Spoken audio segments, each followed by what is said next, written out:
퇴근길 인문학 수업 연결. 인문학은 자존감을 되찾고 타인과의 관계를 성찰하기 위해 반드시 필요한 학문이다.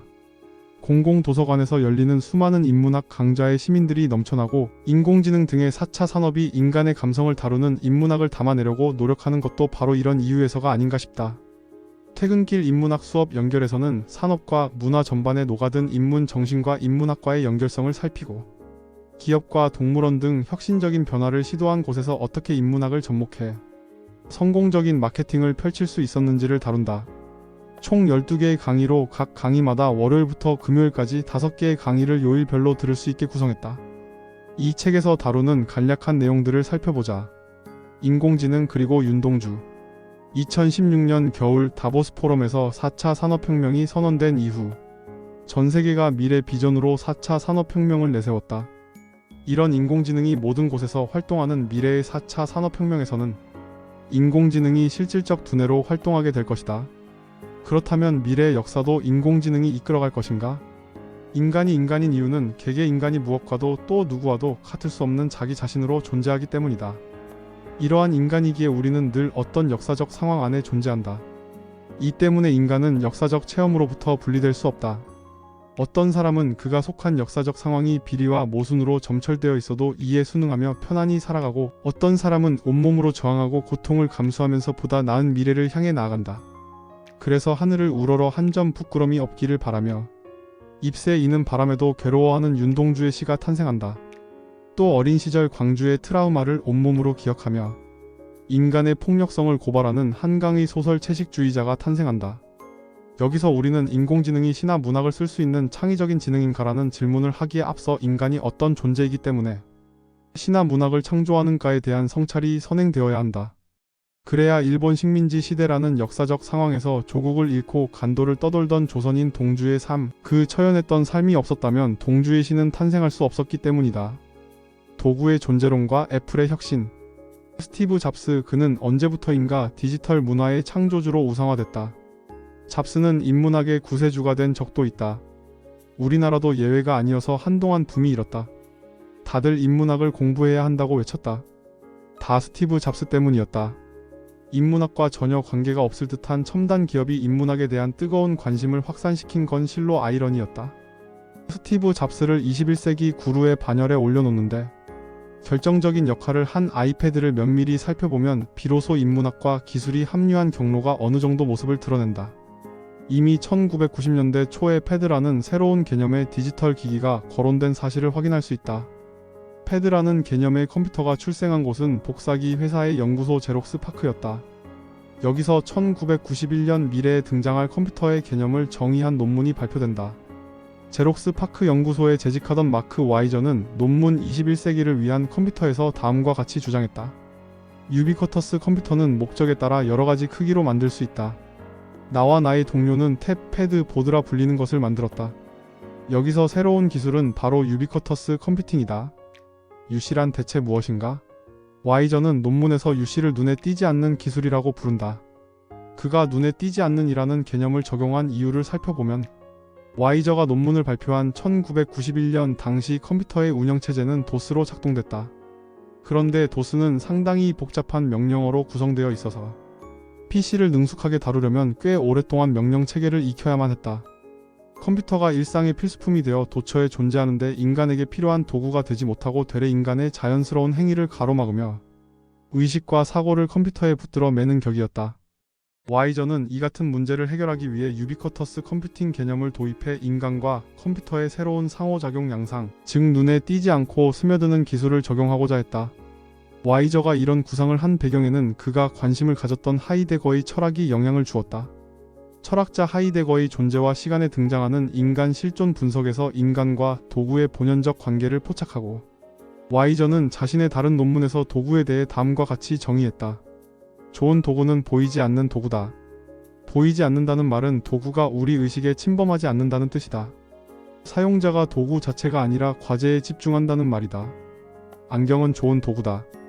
안경을 쓴 사람은 안경을 바라보는 게 아니라 세계를 바라본다.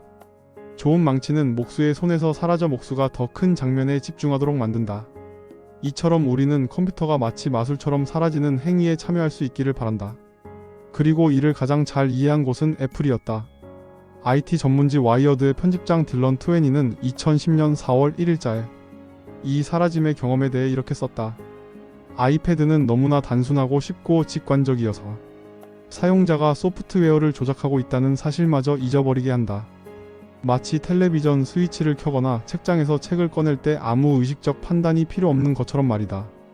사용자는 아이패드가 소프트웨어로 작동하는 기계임을 잊어버리고 웹사이트, 사진, 영화, 게임 자체를 손에 들고 있는 듯한 착각에 빠진다. 독일의 번영과 문화적 인간. 많은 사람이 독일을 부러워한다. 다른 나라와 비교해 볼 때 독일은 견실한 경제 성장과 안정성, 인권 존중이라는 측면에서 모범이 되고 있다. 그런 독일이 최근에는 4차 산업혁명의 진원지로 주목받고 있다. 독일의 4차 산업혁명이 추구하는 미래 비전에는 2차 세계대전의 과오에 대한 반성이 깃들어 있다. 반성에서 시작된 독일의 인간 중심, 사회적 시장 경제의 철학적 바탕은 인본주의다. 사회적 시장 경제는 제2차 세계대전 후 독일 우파 정당 연합인 기민 기사 연합에 의해 기초가 정립되었고 1959년 좌파 3인당이 승인한 후 독일 사회 구성원이 전반적으로 공유하는 이념이다. 사회적 시장 경제라는 개념은 알렉산더 리스토브, 비렐름 레프케, 알프레드 밀러 아르막 등에 의해 창안되었다. 경제가 인간 개개인을 물질적 빈곤으로부터 해방해 문화적 존재로서 개인의 자유를 증진하고 동시에 사회적 연대와 평화를 실현하는 행위여야 한다는 사상이 핵심이다. 그렇다고 사회적 시장 경제가 자유 경쟁 시장을 일방적으로 부정하는 건 아니다. 문화적 존재로서의 개인은 빈곤에서 해방되어 자신의 삶을 영위하기 위한 물질적 필요성을 스스로 선택해 자신의 행위로 조달할 수 있는 권리를 갖고 있다. 이 권리를 행사할 수 있을 때 비로소 인간은 문화적 존재로서 자유를 실천할 수 있는 조건 아래 놓이게 된다. 자유 경쟁 시장은 이 같은 개인의 권리를 확보할 수 있는 효과적인 기제다. 독일의 사회적 시장 경제는 자유 경쟁을 통해 국가의 부를 축적하려는 목적보다 문화적 존재로서 개인의 자유라는 인권을 우선한다는 점을 특히 강조한다. 이는 독일이 나치 시대에 겪은 트라우마와 관계가 있다. 이 고통스러운 역사적 체험은 전후 독일 사회에 잠복해 있던 구조적인 사회악이 무엇인지를 깨닫게 했다. 이 각성은 독일을 인권과 개인의 자유를 최고의 가치로 존중하는 나라로 탈바꿈시켜야 한다는 공동선의 축으로 발전한다. 독일 정부는 자유 경쟁 시장이 가진 단점에 의해 침식되는 사태를 막고 장점을 발휘할 수 있는 제반 조건을 구비하는 데 역점을 두고 있다.